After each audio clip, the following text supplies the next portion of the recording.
Moi,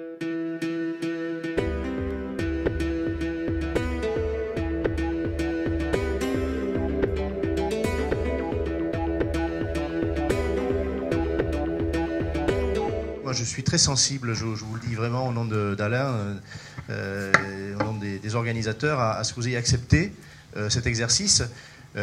Autant les débatteurs ont été courageux parce qu'on est en pleine crise et ils ont accepté de s'exprimer et d'aller un peu plus loin que ce qu'ils disent d'habitude. Autant vous auriez pu en être empêché parce qu'au fond, le Parlement va travailler. On ne va donc pas vous demander aujourd'hui des conclusions, mais il me semblait important que vous nous disiez en quoi ces questions, pour vous, comme pour la ministre, ou peut-être de façon différente, sont importantes. Est-ce que les questions d'honoraires, de services des professionnels sont des questions cruciales? Est-ce que les réponses qu'il y a dans le projet de loi, à vos yeux, sont tellement définitives que vous allez partir en vacances et ne pas travailler dans les mois prochains, ou est-ce que des choses peuvent évoluer? Avez-vous entendu des éléments qui vous donnent des pistes, qui vous enrichissent un peu? Voilà, monsieur le député, alors vous êtes venu en voisin parce que vous êtes député de Paris, mais vous êtes surtout député de la Nation, donc vous allez travailler avec vos collègues dans les mois qui viennent à modifier ce projet de loi. Alors, je suis effectivement député de Paris, donc la question du logement, j'y suis particulièrement sensible. Mais je dirais un mot sur les zones tendues. Simplement, pour vous dire, je suis à la Commission des Finances, hein, je suis le rapporteur du budget du logement. Donc c'est vrai que mon travail est lié plutôt aux problématiques de fiscalité. Je fais un rapport actuellement à la mission d'évaluation et de contrôle, on appelle ça la MEC, à la Commission des Finances, sur la territorialisation des aides au logement. Moi, ce que je crois, si vous voulez, c'est que le logement, c'est une problématique d'abord très importante, prioritaire, et c'est une problématique systémique. Alors, c'est une problématique prioritaire dans la mesure, et je voudrais en dire un mot quand même, où la question du logement est en train de devenir un des problèmes majeurs de la France. C'est un problème social, mais c'est aussi un problème économique. Dans le rapport qu'a fait l'OCDE il y a peu de temps sur la France, dans les 2-3 problèmes qu'elle identifie en matière de compétitivité, le logement est cité. C'est un problème de compétitivité majeur. D'abord quand on regarde par rapport à d'autres pays, notamment par rapport à l'Allemagne.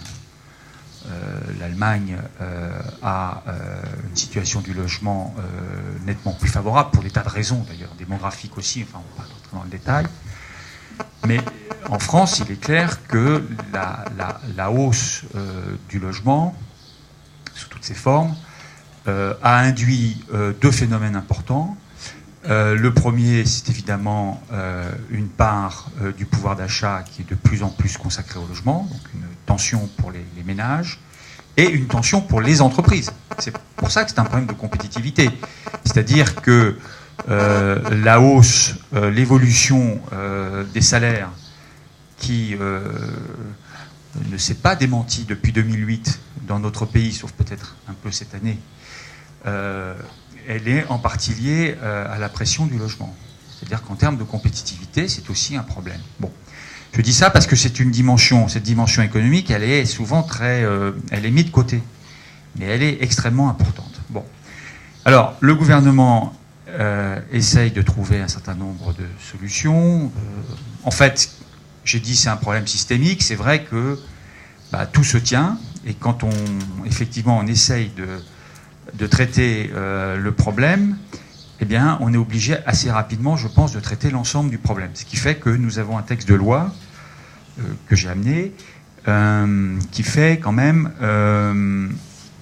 avec l'étude d'impact, alors parce qu'il y a une étude d'impact qui fait 800 pages, l'étude d'impact en fait quand même près de 500, donc le texte lui-même fait 300 pages avec plus de 80 articles. Donc c'est vraiment un texte extrêmement important. Ça va être une refondation dans bien des domaines de la législation en matière de logement. Donc le logement, l'urbanisme, Le gouvernement a par ailleurs lancé 2 trains d'ordonnances sur la simplification et sur aussi l'urbanisme, avec par exemple l'inscription dans la loi d'un statut pour le logement intermédiaire. Enfin bon, bref, il y a un travail très important. Et c'est vrai que l'objectif, quand même, c'est, ça a été dit, c'est d'abord de construire plus. Ça, je pense que c'est un point central, construire plus, et construire plus là où on a besoin de logements. Parce que dans les dernières années, on a construit, mais pas toujours où il fallait construire.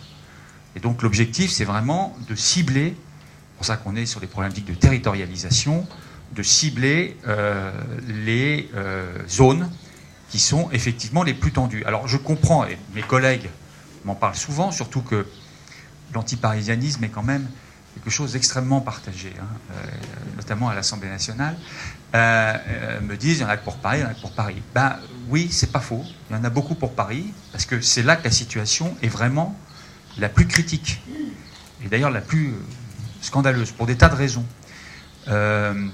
Pour des raisons qui tiennent d'abord, à mon avis, à l'organisation territoriale de Paris. On est en train d'y travailler. Nous avons voté à la Commission des lois mardi dernier la création d'une métropole du Grand Paris, qui sera une métropole dont le principal objectif, la principale vocation sera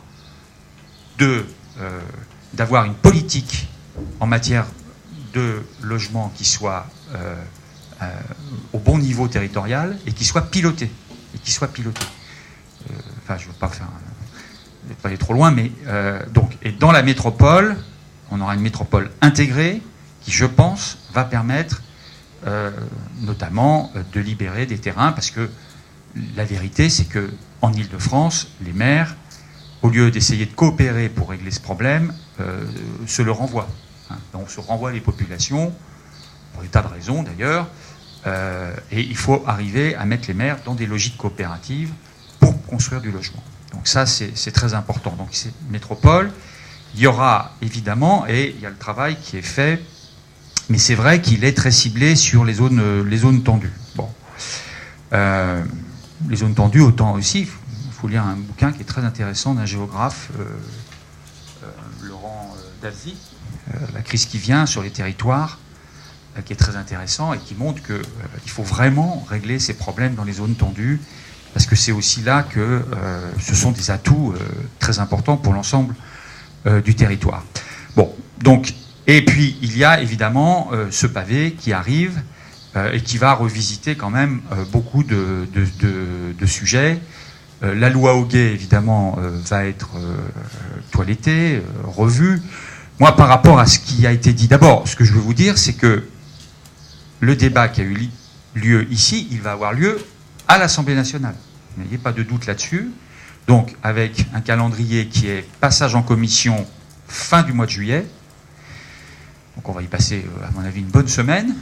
À l'issue de la commission, donc, à la commission, il peut y avoir discussion, évidemment, d'un certain nombre d'amendements. À l'issue de la commission, il y a un texte qui est adopté par la commission et qui sera ensuite soumis en séance publique, dans l'hémicycle, début septembre. Donc ça sera le premier texte qui sera inscrit à la session extraordinaire de septembre, le 9. Je crois que le 8 ou le 9, je sais plus, enfin bon, début septembre. Voilà.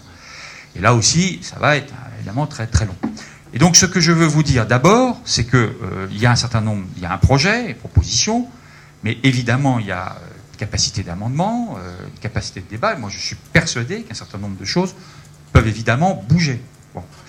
Donc voilà, il faut se saisir de ce moment. Je pense quand même qu'il y a eu une concertation en amont assez importante.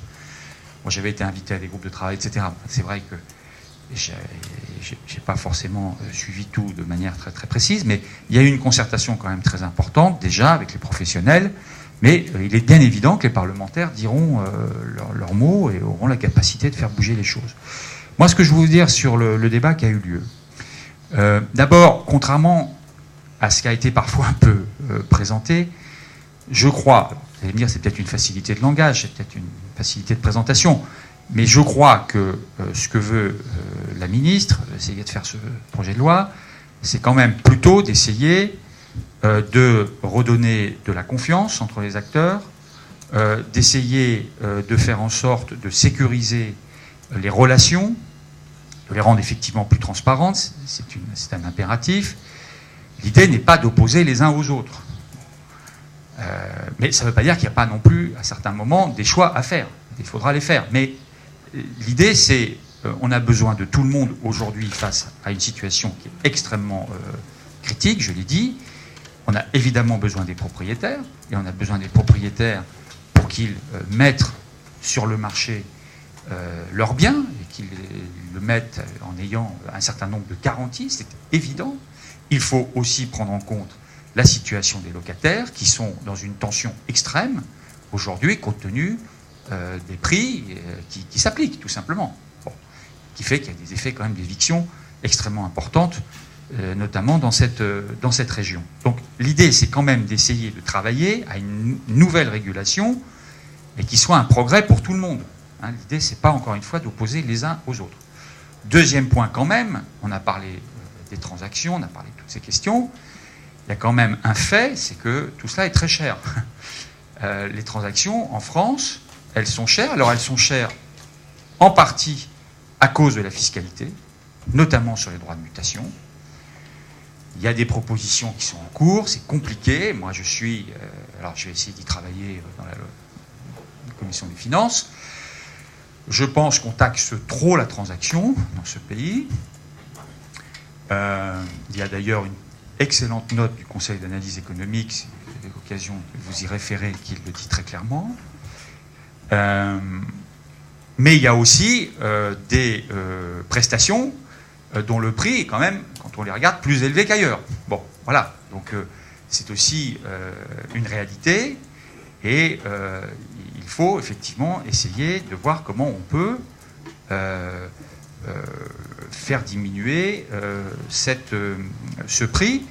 Mais c'est vrai que je comprends parfaitement les professionnels que dans un marché plus fluide, évidemment, chacun retrouve, à la fois en termes de nombre de transactions, etc., chacun retrouve un équilibre, si vous voulez, du marché qui est plus satisfaisant. Je crois que le fait que le marché soit bloqué à ce point, il y a un économiste qui parle de bulle robuste. Hein, le marché de l'immobilier à Paris, en France, c'est une bulle robuste. La loi FCE dit ça. Et on est dans une bulle robuste. C'est-à-dire qu'on est dans une bulle qui n'éclate pas. Mais c'est une bulle. C'est-à-dire qu'il y a un phénomène d'un marché qui ne fonctionne plus, quoi, qui ne marche plus, qui est bloqué. Bon, et donc l'idée, c'est de retrouver, c'est pour ça que je dis que c'est très systémique, c'est-à-dire qu'on voit bien qu'il faut retrouver de la fluidité, il faut retrouver du marché, ce qui va aussi permettre d'agir sur le prix des transactions, sur etc. etc. Bon, voilà. Donc c'est ce nouvel équilibre qu'il faut essayer de retrouver. Alors, il y aura, je n'en doute pas, des débats extrêmement passionnés sur la profession,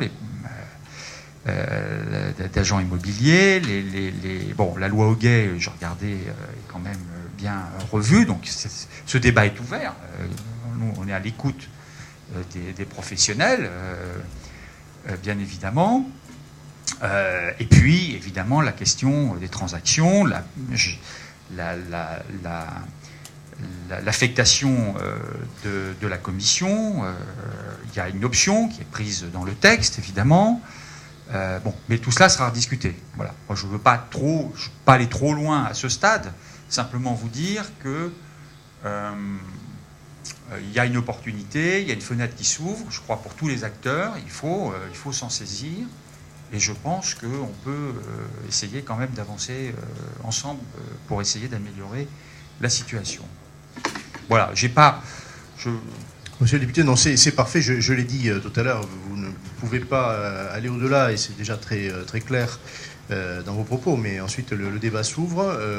Il me semble que ceux qui sont là ou qui étaient de ce côté-ci sont heureux d'entendre que le débat parlementaire va être nourri. Et que, ah oui, mais ça, là-dessus, moi, je veux vous dire... On a tendance à l'oublier. Hein. Vous savez qu'encore ce matin... J'étais sur le cumul du mandat hier soir, on a fini comme 3 h du matin, pour essayer justement de donner peut-être une meilleure image du parlementaire, mais enfin, ça a été quand même très difficile.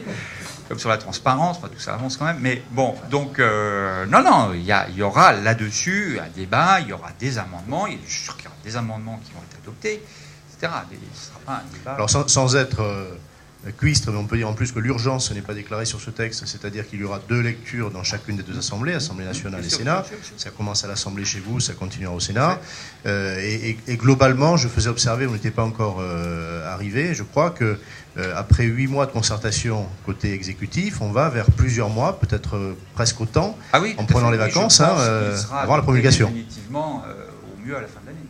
Oui, on pense même, voilà, exactement, au début de l'année prochaine. Donc, écoutez, moi je tiens, et puis des applaudissements, si vous les méritez, vous le diront. Voilà, je vous remercie beaucoup.